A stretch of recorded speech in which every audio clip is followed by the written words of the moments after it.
And people could have 50 of these little seedlings. And they'd be sentenced for 50 kilograms, like they were bringing it in from bales from Mexico. But finally, we went to the Sentencing Commission and we lobbied, and we got them to change that to 100 kilograms. Well, it's better than 1,000. And it did reduce Gary's sentence from 16 years to 10. They should be getting out in a couple of years, and I hope they'll, come back into the movement and be on the speaking circuit and all that stuff. So maybe we'll be hearing from them soon. They went in 94, spring of 94, and it'll be about 8 years with the good time, so they should be getting out in about 2 years. But in the case, getting back to vitamins, in the case of vitamins, about 6 years ago, they tried to do a real power grab where they wanted to regulate them as drugs. And you'd have to get prescriptions to get anything in a high dose. There was a lot of lobbying done, a lot of letters went to Congress. Health food stores had boxes on the table when you check out. And we won. We stopped them. We now have a bill that was introduced, that was passed, the Shady Act, where not only can they not say we need prescriptions, but the companies became allowed to make what they call structure and function claims. Way off the topic here. But the point I was trying to make is, why did the vitamin manufacturers and their customers win when there are 23 million responsible marijuana smokers in the United States of America and they can't seem to get it legalized? Was it because the vitamin users were all hepped up on Ma Lang and had a lot of energy? No. It's because prohibition has become an industry in our country. We have millions of people making very comfortable livings as prison guards, prosecutors, police, and sadly to say, treatment counselors. They have an incentive to make sure the drug dealers and the drug users, no matter how innocent, are continually demonized. And while it's gradually changing in our country, hopefully, still a lot of people are very uncomfortable with the idea of legalizing. Now, luckily, we've had a number of medical marijuana initiatives passed, and I'm sure there were other people here that have been much more involved in this than I was. But in Nevada, it passed by 67%. People do understand that sick people need their medicine, just like they understood with the vitamins.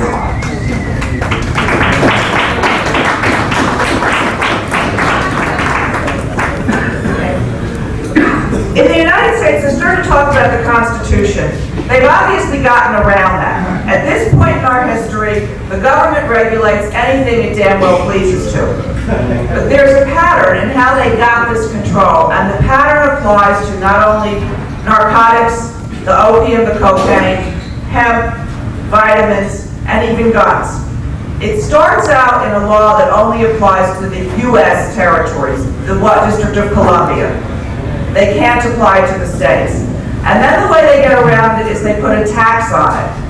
And then if you have it and you haven't paid the tax, it's illegal. The other way they get around it is to sign a treaty. A treaty gives our government the right to legislate things that it could not legislate without that treaty. There's a story about Missouri where a guy shot a migratory bird down, and it was, he won on the interstate commerce theory, that it was the feds had no jurisdiction. 5 years later, after somebody signed a treaty for a migratory bird, it became a federal crime. Now, I like birds too, and I don't want to sound like I want to go out and shoot birds, but the point is, if you want to make a law about it, there's no reason the state can't make a law about it. Anyway, but the drug war actually gets back over 100 years ago. In 1898 was the very first drug law in the United States. And it was called, it was very benign, the Unification of Pharmacopoeia. All it said was, in the District of Columbia, various medicines had to have standardized strengths, and this is what they had to be. Which ones had to be extracted with alcohol, which ones had to be boiled. Very simple chemistry back then. I have a few examples here. So no, I don't, sorry. Anyway, on that list was opium and cocaine. They were considered medicines in that back then. But apparently regulating medicines in Washington, D.C. wasn't good enough for our guys. They wanted to regulate them all over the country. So in 1906, they signed a treaty with all the other countries, including the Netherlands, that there would be a unification of the strengths and purities of all these medicines. And in 1906, we got our first FDA Act.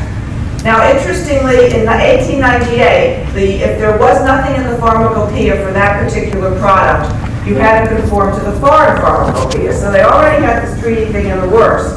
Once they signed the treaty, they then passed the first Drug Control Act, which was the same thing, only now it applied to the whole country, that you had to have these unified strengths and purities. The label had to be accurate, and it had to be specific things. Now, at that time, you only had about 20 or so medicines: digitalis, opium, belladonna, lobelia, a few things. Ipecac was around then. I've also seen a slightly later pharmacopoeia that actually mentioned cannabis.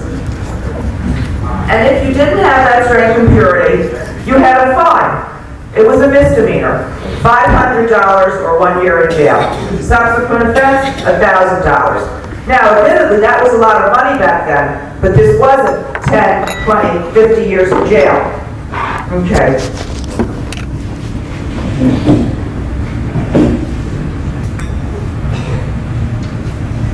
Also, in 1906, they had another part of that drug act. If you had a confectionery, I guess that would mean like a candy, it was considered adulterated or misbranded if it contained a narcotic drug. And that included cannabis indica. If no label of quantity of morphine, opium, cocaine, heroin, or cannabis India. So even back then, they were thinking about it. Okay. 1908.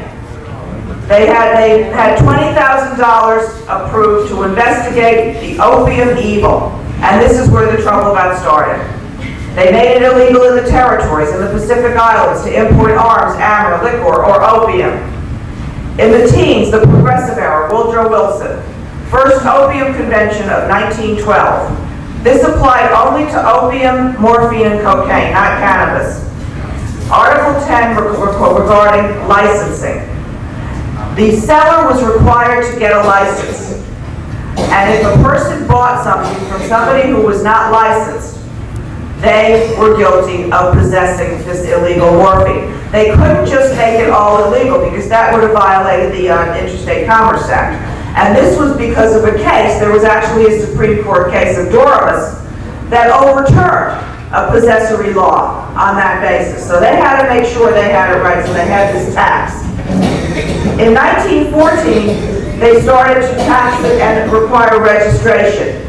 And that was all because of this treaty in 1912. But that wasn't considered good enough at that point.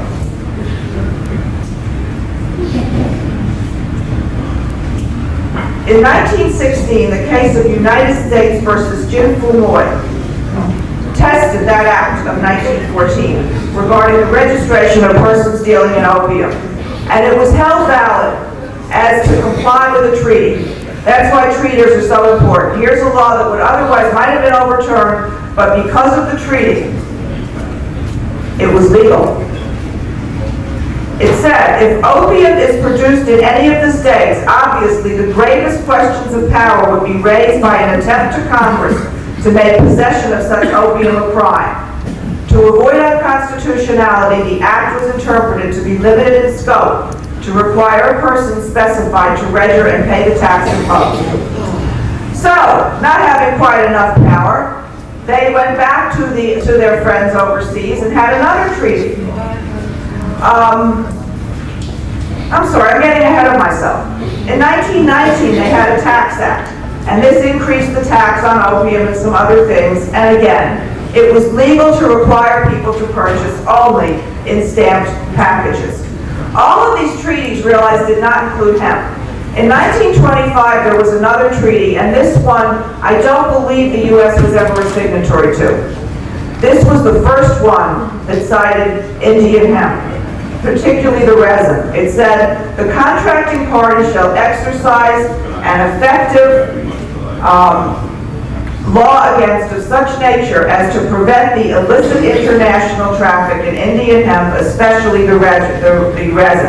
Now, there was an exception for medical and scientific purposes, so they did acknowledge at that time, and this is back in 1925, that people were using hemp for medicine. Okay. In 1931, that's when we went back and had another treaty. And this was very interesting. If you look at who was involved, it was the Reich, the German Reich, and Henry Anslinger, who was the first head of the Bureau of Narcotics, the first agency charged with regulating and controlling traffic in illegal substances. This was also the first treaty that included conspiracy, whereas Mickey was telling you, in a conspiracy crime, the agreement to break the law is the crime itself. You need not do anything. There was a time when it required an overt act, even just a little thing like, calling up and ordering an airline ticket. But now all you